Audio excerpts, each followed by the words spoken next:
Hola, mi nombre es Paula Vera Delgado. Hoy voy a hablar sobre feminismo, su evolución en el tiempo, así como su impacto en la sociedad y el desarrollo del mismo hasta hoy en día.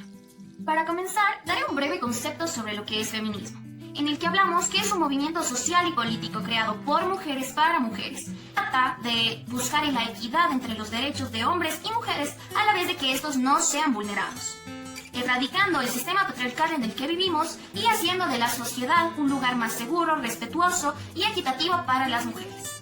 El feminismo nace hace más de 300 años cuando las mujeres se dieron cuenta que estaban siendo oprimidas únicamente por su condición de género. Para poder explicar la cronología del feminismo, me basaré en un libro llamado Feminismo para principiantes, de la escritora Núria Valera.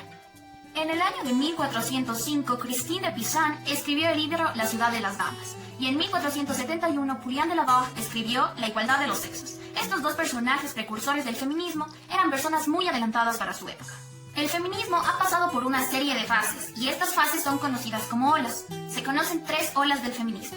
Primera ola del feminismo. La primera ola del feminismo surge en el siglo XVIII y fue algo completamente histórico debido a que fue la primera vez en la que las mujeres se juntaron para poder luchar por sus derechos. Y para esto ocurren dos sucesos muy importantes. El primero, que fue la Revolución Industrial, que cambió el modo de producción y la economía, y el segundo, que fue la Revolución Francesa, que ocurrió en París y fue cuando el pueblo se rebeló contra la aristocracia, en donde ellos pedían libertad, igualdad y justicia para todos. Pero esto excluía a las mujeres, puesto que ellas no eran consideradas ciudadanas ante la ley. Debido a estos sucesos, las mujeres comprendieron la contradicción de pedir equidad para todos, pero excluirlas a ellas, y es por esto que surge el feminismo.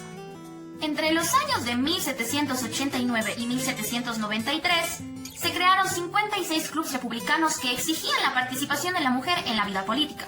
Pero por esta misma exclusión, las mujeres escribían su queja en cuadernos, llamados cuadernos de quejas, que eran enviados a la Asamblea Nacional. Entre las quejas más famosas que hay está la siguiente. Un noble no puede representar a un plebeyo, puesto que un plebeyo tiene diferentes intereses, al igual que un hombre no puede representar a una mujer, porque tienen intereses diferentes.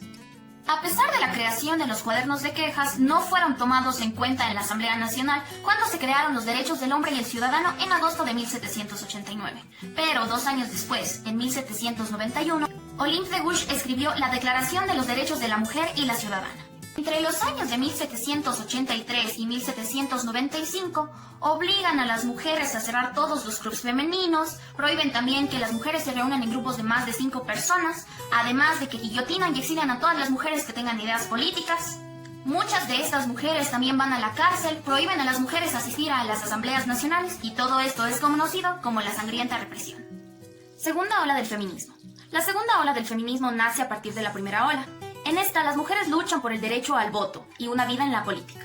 Además de que las mujeres que luchan se llaman sufragistas y todo este movimiento se llama sufragismo. Ellas defendieron el derecho a acceder a estudios superiores, a decidir sobre sus bienes y dinero, a compartir la patria potestad de sus hijos, además de poder ejercer todas las profesiones y ganar lo mismo que un hombre en el mismo trabajo. En el año de 1832, las sufragistas presentaron ante el Parlamento británico la primera petición para el voto femenino. Y en el año de 1866 presentaron la segunda, en donde la firmaron 1.499 mujeres, pero el Parlamento británico rechazó ambas peticiones. Para el año de 1917, específicamente el 28 de mayo, se aprobó la primera ley para el voto femenino a partir de los 30 años de edad. Esto como una compensación ante el trabajo que las mujeres realizaron durante la guerra, puesto que ellas eran las que ocupaban los puestos de trabajo. Pero para el año de 1927 se legalizó la votación para las mujeres desde los 21 años, al igual que los hombres. Años antes de que se legalice el voto femenino en Europa, en Estados Unidos nace el feminismo, puesto que las mujeres se dieron cuenta de la opresión que sufrían y que era una situación bastante parecida a la de los esclavos. En este punto aparece un personaje llamado Sojourner Truth, que era una esclava liberada, y para el año de 1851 pronuncia el discurso ¿Es que acaso yo no soy una mujer?, en el que habla de la doble exclusión que sufren las mujeres negras, por ser negras y por ser mujeres, y es de este discurso que nace el feminismo negro.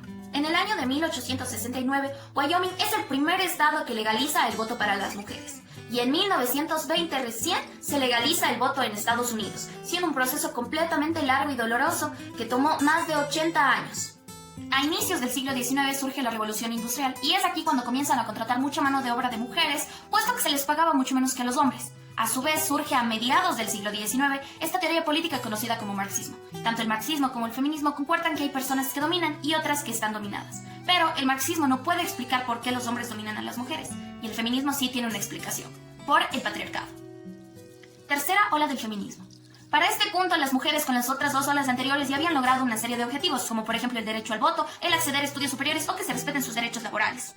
Es por eso que el feminismo parecía ya algo sin sentido, puesto que no tenía otra meta. Pero Simone de Beauvoir publica el libro El segundo sexo, que es un ensayo sobre la situación de la mujer y cómo ésta se crea en función a las necesidades de los hombres. Y su frase más famosa es: no se nace mujer, se llega a hacerlo. Esta frase quiere decir que la sociedad explica cómo debe de ser una mujer, es decir, que ser mujer no es una idea natural, sino es un constructo social. Y gracias a este libro se despierta la lucha dormida del feminismo y con esto también surge la tercera ola. Aquí ya surge un personaje llamado Betty Friedan, que nace en Estados Unidos y se dio cuenta de que las mujeres eran infelices porque solamente podían ser amas de casa. Y para el año de 1963 escribe el libro La mística de la feminidad, en donde ella narra la situación de las mujeres privilegiadas de clase media que se sentían insatisfechas con su vida porque no podían ejercer ningún rol aparte de ser ama de casa.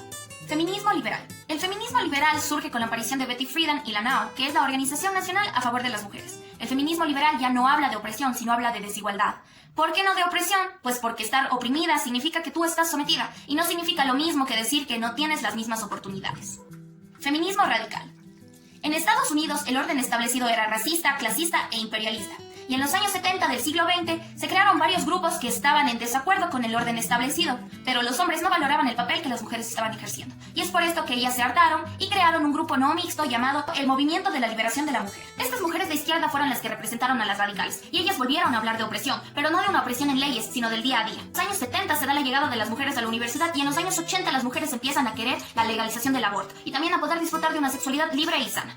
Es por esto que el lema más utilizado fue: nosotras parimos, nosotras decidimos. Y en el año de 1985 se aprueba la primera ley por aborto. Es necesario recalcar que la tercera ola del feminismo se encuentra hasta la actualidad. Y así como existen diferentes mujeres, también existen muchos tipos de feminismo, como el afrofeminismo, el feminismo indígena, el feminismo institucional, el interseccional, el ecofeminismo, el anarcofeminismo, entre muchísimos más. Las feministas tenemos que seguir luchando para que los derechos de las mujeres sean humanos en todas las partes del mundo. Y gracias a la lucha feminista es que las mujeres de hoy en día podemos tener acceso a la educación, podemos tener una sexualidad y una vida plena. Y que la vida está para disfrutarla y no solamente para vivirla. Lastimosamente existen muchísimos casos de abuso de poder y de feminicidios en la actualidad, y es por esto que la lucha feminista no terminó.